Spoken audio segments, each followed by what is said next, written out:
Cam Downey. I am a junior at Rehoboth Regional High School, and today is part of a series of interviews that local students will be conducting of past teachers, administrators, and students who will share memories of Rehoboth schools. Today is March 29th, 2012. I'm interviewing Bill Cute, who is a retired DR teacher. Hi, I'm Bill Cute. From 1973 to 2008, I was a social studies teacher and head golf coach at Rehoboth High School. And from 1980 to 2008, I was social studies department chair at Rehoboth Regional High School. Mr. Cute, do you remember your first classroom? I certainly do, Cam. My first classroom was a room that didn't even have a number in Rehoboth High School. Huh. It was called Room X. It's in the 300 corridor. You're probably familiar with where it is because part of it is still there today. Mm-hmm. It's in the middle corridor, and it's up towards where the media center is. Mm-hmm. I believe that what's left of it is a special ed classroom today. It's right next to if you know where the SPED office is now, mm-hmm. It's the first classroom down the middle corridor.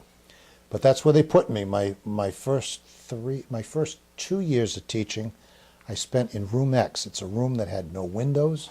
It was a box. Yep. And in the hot weather, it was absolutely brutal. Nice in the wintertime, though, because it was obviously, it was warmer than most of the rooms. But that was my first classroom, Room X. At which schools did you teach? I only taught at the high school. I have a very, they say that the average worker today is going to change jobs probably 6 or 7 times in his career. I walked into the high school in 1973, and I stayed there until I walked out in 2008. Wow. How and why did you become a teacher? Well, it's a very interesting story. All through my education as myself, I was very lucky. I had great teachers. And then in 7th grade, my family had a tragedy. My mother died very unexpectedly. I was only 12 years old. And I was in 7th grade, and I was going to school at Central Junior High School down in East Providence, which is not even a school anymore. It's mm-hmm. housing for elderly citizens. They've converted it into apartments. But I went to grade 7, 8, and 9 there because you didn't go to high school in grade 9 in East Providence. You went to junior high. But anyway, it was a terrible, terrible year for me. Terrible. And I was very fortunate that year in that I had a fabulous, fabulous teacher. Her name was Miss Jean Pacheco. In fact, ironically, she lives here in Rehoboth now. She lives over off of Plain Street. And at a time where I really needed somebody in my corner, she was great. And I always felt that I think that she was one of the major reasons why I chose to go into education myself, mm-hmm. because of how good she was to me in a time when I really needed somebody. As far as the coaching angle is concerned, when I was in grade 10 at East Providence High School, I was very, very lucky that I was able to play for 1 year for Joe Sprague, who's since deceased. But Coach was a fabulous, fabulous guy, and I played golf for him for 1 season because I didn't play for him all the time because, as you'll find out, we moved after that. But in that 1 season that I played for him, I watched him as a coach, and when I became a coach myself, my coaching philosophy was taken chapter, line, and verse from what I learned from Coach. Yeah. Where did you train for your job as a teacher or as a coach? Well, I guess you. Well, when I went to Ohio Wesleyan, just outside of Columbus, Ohio, for college, if you were going to be a teacher, what you had to do, if you were going to be a secondary teacher like I was, if you were going to be an elementary school teacher like my wife trained to be, you had to take all these different methods courses and how you teach math and how you teach this and how you teach that. What I had to do, since my concentration was going to be secondary education, what I had to do is I had to take 2 general education courses. I think one was called role of the school, and another one was called Educational Psychology. After that, I took a methods course in social studies, teaching social studies. After that, I did a course in what we called field experience, where I think it was like 2 days out of the week I went into a local junior high school and worked with the kids and with one of the teachers in there for a couple hours every time I went in. And then that set the stage for student teaching, which I did in the winter of my senior year at Rutherford B. Hayes Senior High School in Delaware, Ohio, because ironically enough, Rutherford B. Hayes, who was a president of the United States, came from Delaware, Ohio, where my college was. And did you say you retired after your teaching career in 2008? It's kind of an interesting story. I was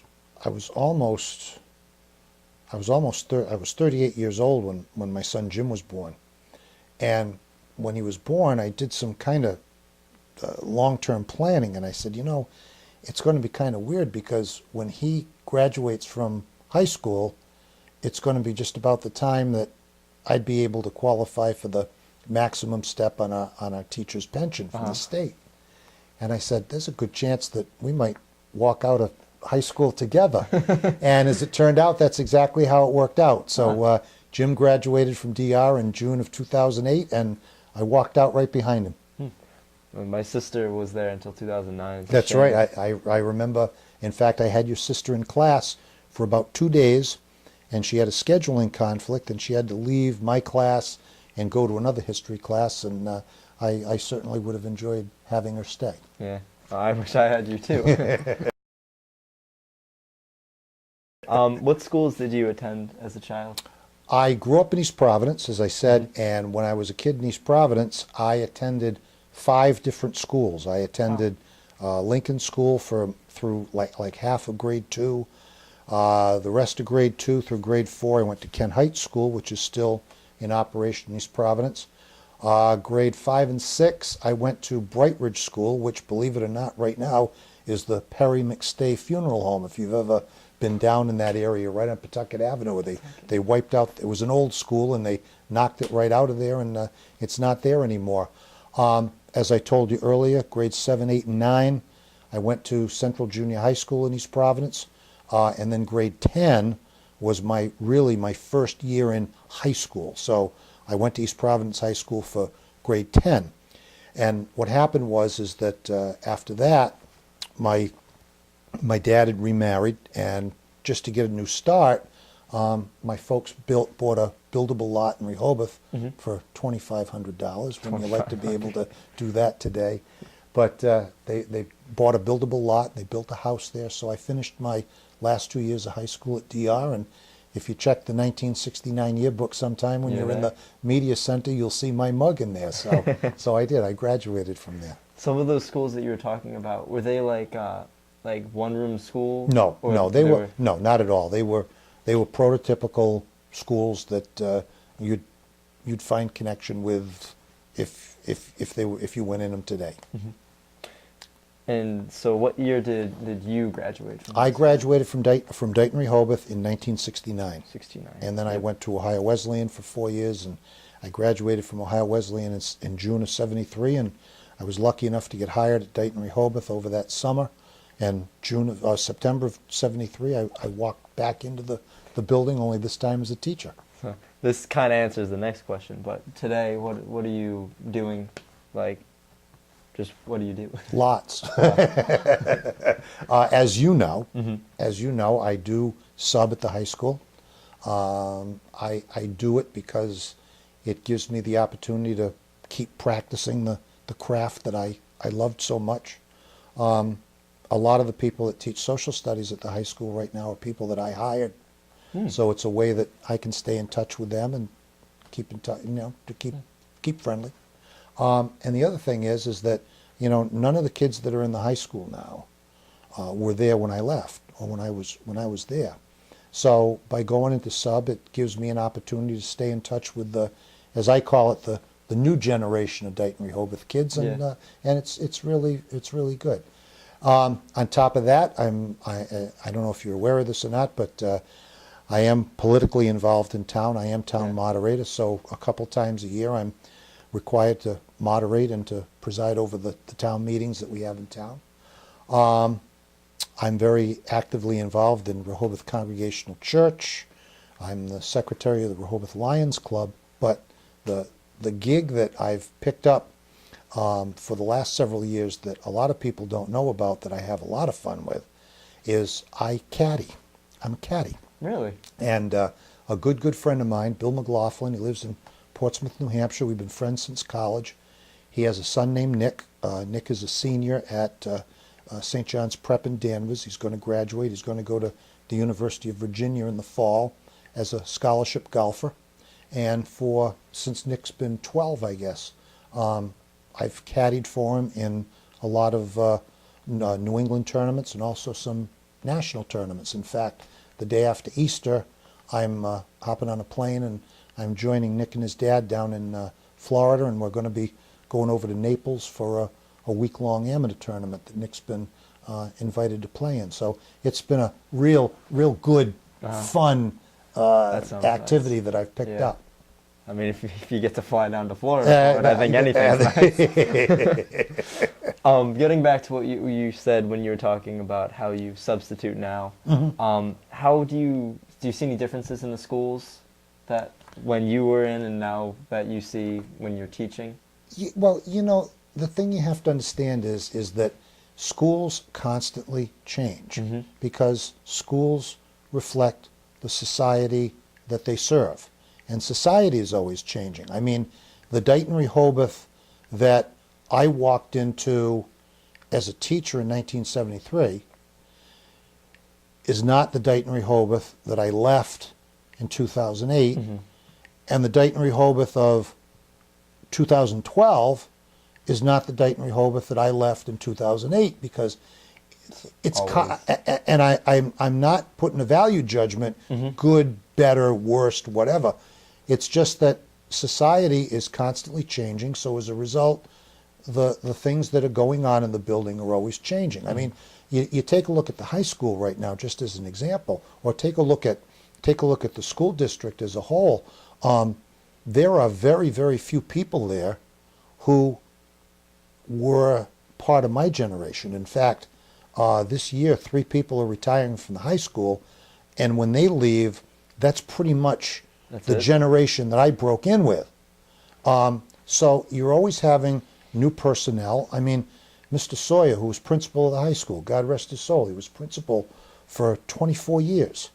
There was a time where nobody left. I mean, there was a time where everything was very, very static. I became department chair in 1980, and I didn't hire my first new person until 1993. Jeez. And and after that, then it was boom, boom, boom. It seemed like I was hiring somebody different every year. And that's what I'm driving at. Schools are constantly changing. So, yeah, the Dighton Rehoboth that is going on right now is different than when I left, and the Dighton Rehoboth when I left is different than the one that I walked in on. When you went into Dighton Rehoboth, or like just throughout your childhood, what were the kids like? What were the children? I tell you, one thing that hasn't changed, Cam, one thing that hasn't changed is that Dighton Rehoboth kids have always been top shelf. I walked into the high school as a junior, and I think you can probably imagine that starting over in grade 11 is not an easy chore. No.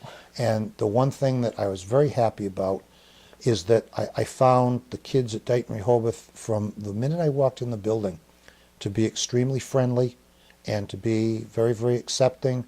And I had my junior and senior year, I had 2 wonderful years at the high school. I had great years. And that's great. It was a real motivation as to why I wanted to go back there and work. But the student body at Dighton Rehoboth has always been top shelf. Real good kids. When you were attending school, what was like a typical day for you at DR, or at any school?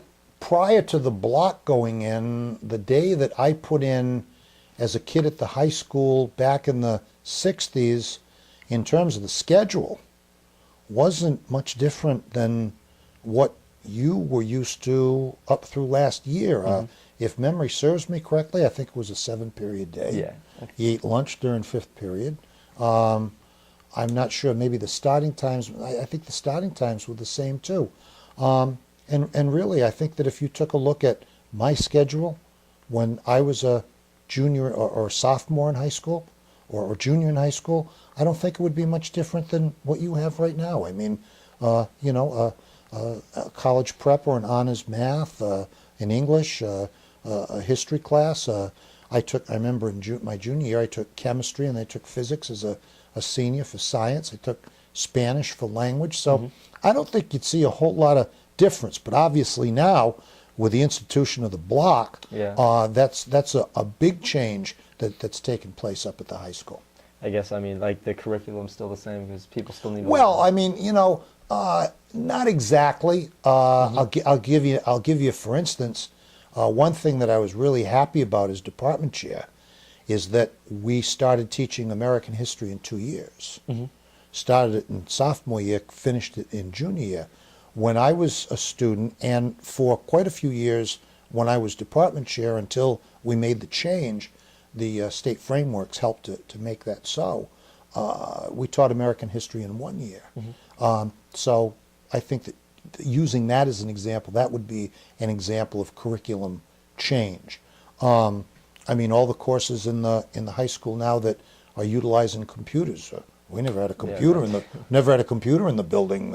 I hate to, not until anyway the early '80s anyway, and even then they weren't used to the extent that they are today. Now you got that's a huge difference right there. So yeah, but there were some real similarities, at least in terms of how the day was structured.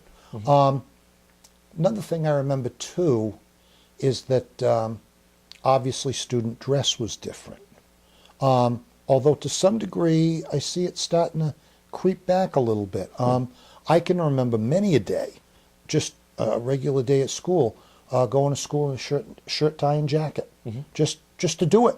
Yeah. And a lot of the guys did too. A lot of the guys in the classes that I had, girls would, you couldn't wear jeans. And again, there have been some things. The courts have said some things that schools can't really sit on that stuff anymore. But you couldn't wear jeans. You couldn't wear pants that had a patch pocket. What do you mean, what's a patch pocket? Patch pocket would be like what you see on the back of a pair of jeans, where it's not actually part of the fabric. It's not part of the design of the pant. And there were some stricter guidelines about student dress. But as I said, the nice thing I see is as I'm subbing now, I'm starting to see that a lot of kids are coming to school very nicely dressed now. So that's a nice thing to see. Other things in the school day, like have you seen rules change? Were there lockdowns? Oh God, yeah. Oh God, yes. Let me give you a good one. All right, you can imagine this. All right, 300 building. You got 2 corridors there, and you got a couple of cross corridors. Now, when I was a kid there, we had about 750 kids in Dayton, Rehoboth. 300 hall was one-way traffic. One-way traffic. You hugged the locker side of the corridor, and in one side of 300 hall, you could only walk, I guess it would be north-south. Then on the other side of 300 hall, you could only walk one-way south-north. And so that would be an example. I'm trying to think of some other things. Oh, another thing. Assemblies were very big in the 2 years that I was at Dayton Rehoboth. In fact, one thing that bothers me is that you kids that are going there right now get very few programs in the auditorium. I mean, we had incredible presentations. We had the Navy band come from Newport and give a concert. They were fantastic. We had a drama crew, I think, from Providence. It might have been Trinity Square, come and do a short play. And it gave kids an appreciation for that. I don't think that a lot of you kids get exposure to that type of thing. And anytime the student body went to the auditorium, it was kind of a neat thing. Freshmen went first. They were called down first. And they filled in all the back seats in the auditorium. Okay? Then the sophomores came, and they filled out the next tier of seats. Then the juniors came, and they filled up that. So the seats that were remaining up front More for the were seniors. for the seniors. And when the seniors walked into the auditorium, all the underclassmen stood up as a sign of respect. Wow. But see, the thing is, it was kind of like earning your place. So when you went in there as a freshman and you sat at the back, over the 4 years, you kept creeping your way up towards the front. And then eventually. And then when you got to the front, it really meant something to you. And when you got to the front, all the younger kids got up and stood for you. So, and I see that missing in the high school today. You know, I really do. I see that missing in the high school. And I don't think that there's the awe, if you will, for the seniors that we used to have then. Being a senior at Dighton Rehoboth back in the late 60s really meant something. But, you know, again, like I was saying to you, society's always changing. Yeah. And our society has that attitude has kind of gone by the wayside. And that was something that went with it. And it's too bad, because I think that was a nice custom. Yeah, I mean, it seems like it. It seems like that was interesting. Next year you would have really liked it. If we fast forward a little bit to when you were teaching, what was a typical day like as a teacher? Well, before I became department chair, I taught 5 classes out of the 7 periods. So you had 2 periods that were free for your own preparation, your own correcting, that type of thing. It wasn't every day, but you also had a duty, generally a study hall. Just about every kid in the high school had a study hall at some time during his or her schedule during the day. And obviously the state frameworks have put the kibosh on that, because as you're noticing now, you really don't see many kids at all in study halls at the high school. But so you'd supervise a study period like maybe once a week or something like that. And then when I became department chair, I taught 3 classes a day, because in addition to my own preparation for those classes, I generally had administrative work to do, observe a lesson, write an evaluation, attend a curriculum meeting, that type of thing. And I know you said that you went to a lot of different schools, and any of those were kids able to like walk home for lunch? Like, did you see some stuff like that? Right through grade 6, I walked home and had lunch in my house every day. Lincoln School, when I was a kid in Riverside, was probably a couple hundred yards from my house. Kent Heights School was probably, I don't know, 3/4 of a mile. And then Bright Ridge was even further down Pawtucket Avenue, so that was probably like maybe 1.33 miles, maybe 1.5 miles. But we never thought anything of it. I mean, you get up in the morning, you'd walk to school, and then around, I guess whenever you'd be, probably around 11 o'clock or something, you'd be sprung for lunch, and you'd walk home and have your lunch, and you'd walk back, and then you'd walk home again. So, I mean, that was just part of your day. I mean, you couldn't do that in a town like Rehoboth, because You're everywhere. kids would be in shape, but you couldn't. It wouldn't be much in terms of their education. But oh yeah, right through grade 6, I ate lunch at. We never had a cafeteria. We always went home to eat. Oh, I never thought about that. Soup and sandwich every day. Yeah. To DR, do you know if DR allowed kids to do that, or? No. And again, just from a safety point of view, Yeah. I think you can understand. And I mean, when the high school was built, it had a cafeteria right there. So, and you know, the thing is too is as you get older, you know, your needs for stuff like that change. So, I mean, you get everybody right there. So, you know, feed them and keep going with the day. Really. Yep. As a teacher, what were your responsibilities like?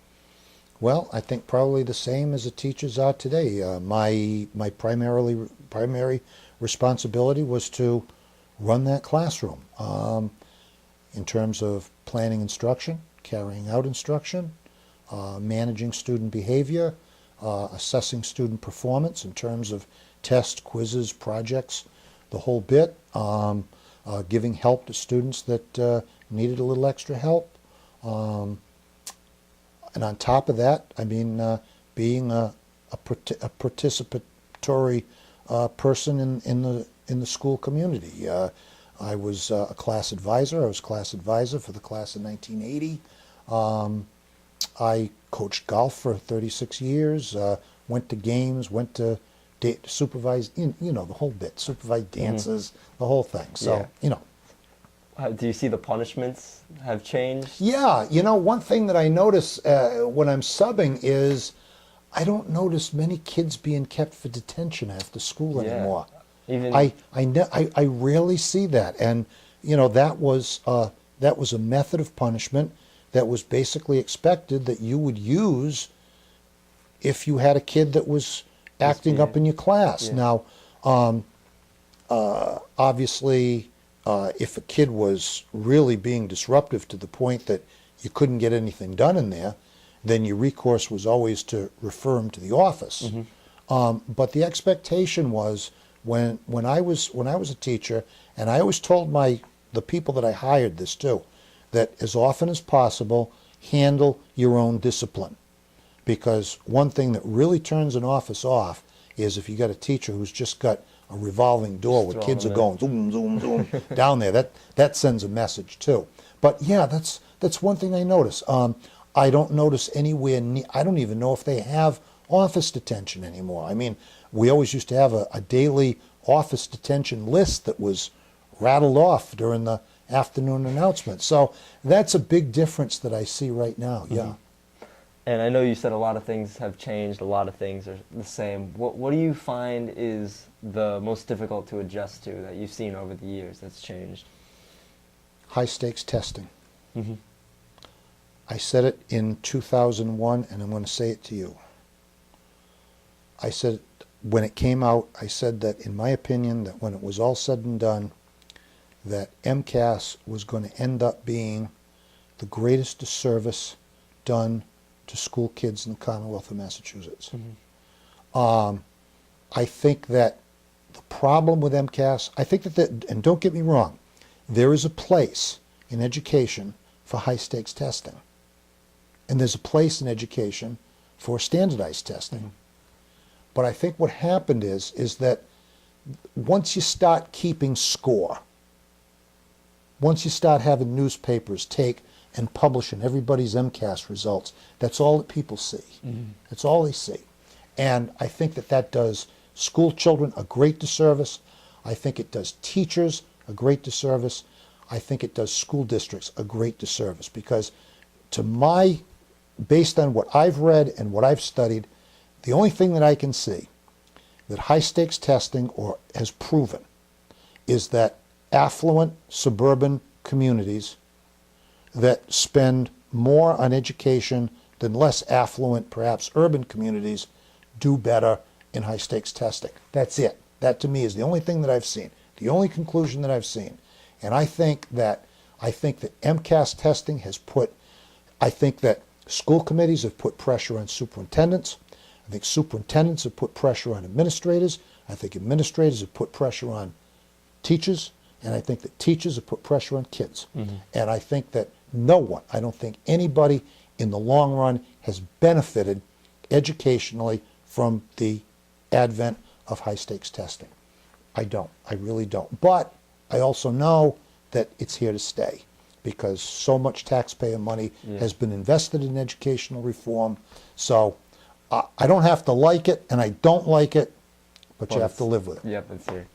And I know you just said that was a change from when you were in school to what it is now, but what do you think the biggest change? Do you think that's the biggest change? Or? Well, I would say that it's one of a number of changes. I would tell you that special ed is much bigger now in what it encompasses than when I was a kid or when I was a beginning teacher.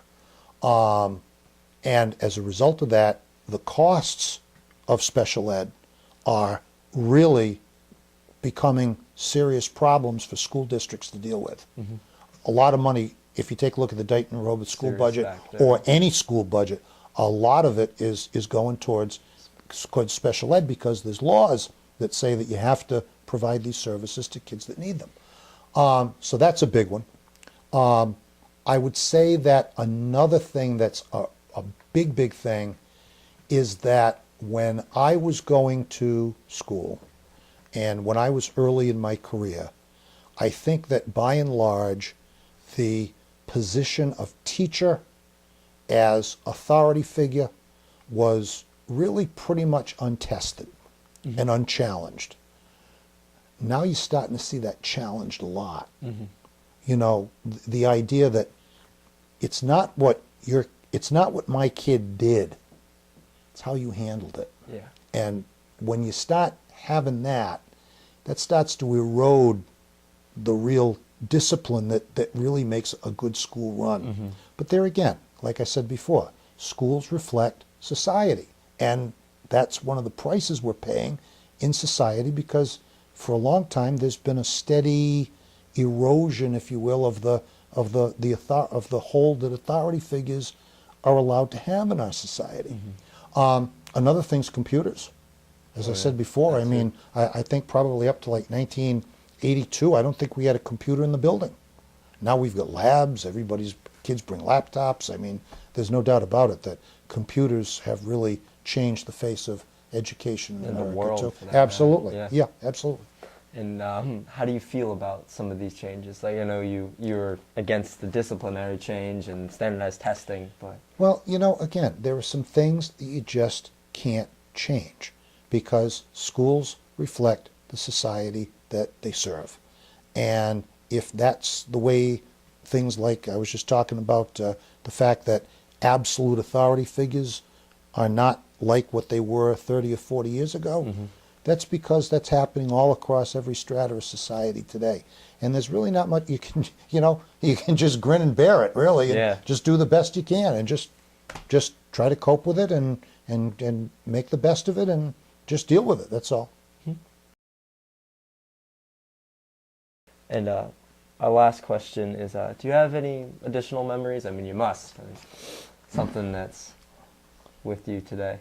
Well, when I was retiring, a kid from the DR News crew did a show on me. A Mr. Q show. And it was very, very well done. And he said to me, he said, what is your favorite memory of the time that you've been at Dayton Rehoboth? And I said, that's easy. I said, October 14th, 1989 at about 2:20 in the afternoon when my son was born. That nothing comes close to that. But I would just say in closing, Cam, that I was lucky enough to go to DR for 2 years as a student. I was blessed to be able to spend my entire working career there as a teacher. And all I can say is that I had 35 years, 35 of the best years that a guy could ask for. And I'm very, very grateful for that. And I always will be grateful for that. Well, I'm glad to hear that. Oh, and my other one is I didn't have you in class. All right? How about that? All right? I'll take that. Can I ask one more thing for you both to explain, since it was mentioned during the interview? What is this block that you're talking about? Well, they've changed the schedule from 7 periods every day to 4 periods, well, 8 periods, but you alternate 4 every other day. So you'll have a green day with 4 periods and gold day with your other 4 periods. And each period, instead of lasting 45 minutes, goes for close to 90 minutes now. And how do you, I mean, since you substitute, you can give the view as a teacher, and of course you go to DR, what is your opinion of the block versus the other system? I don't work there anymore, but I am entitled to my opinion, so I'll give it. I feel that if I had been a full-time teacher at Dayton Rehoboth, that I could have done fine either way. Obviously, I spent my whole teaching career with the 45-minute period, see you every day. I'm very confident that had I gone to block, that I would have found ways to adapt to that, because you've got to, if you've got kids in there for 90 minutes, you've got to adapt your instruction. You can't teach kids the same way in a 90-minute block than you did for a 45-minute period. Based on what I see, I'm very obviously I was very interested in this change, because even though I don't work there anymore, I want that place to succeed.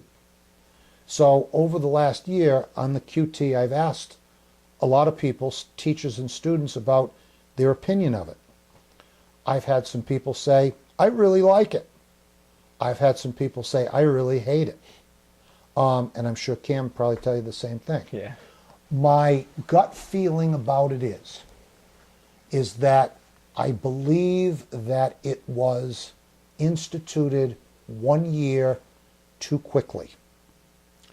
I believe that the staff needed a year to study it, to go to high schools that use it, to see people that are actually doing it, to train your teachers thoroughly in how do you adapt to a 90-minute block as opposed to a 45-minute block. I believe that it was rushed into 1 year too early. But that's my opinion. And what do you think, Jim?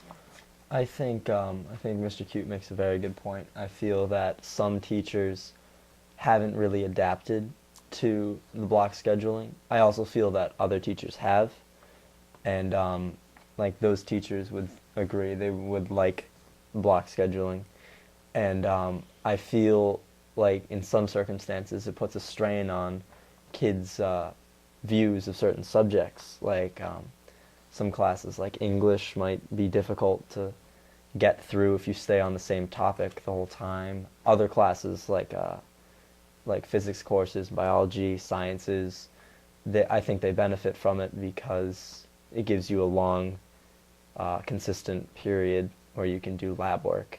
I would imagine it must be golden for lab work. Oh, it's beautiful for lab work. And but then again, some classes, I remember my freshman year, I took chemistry.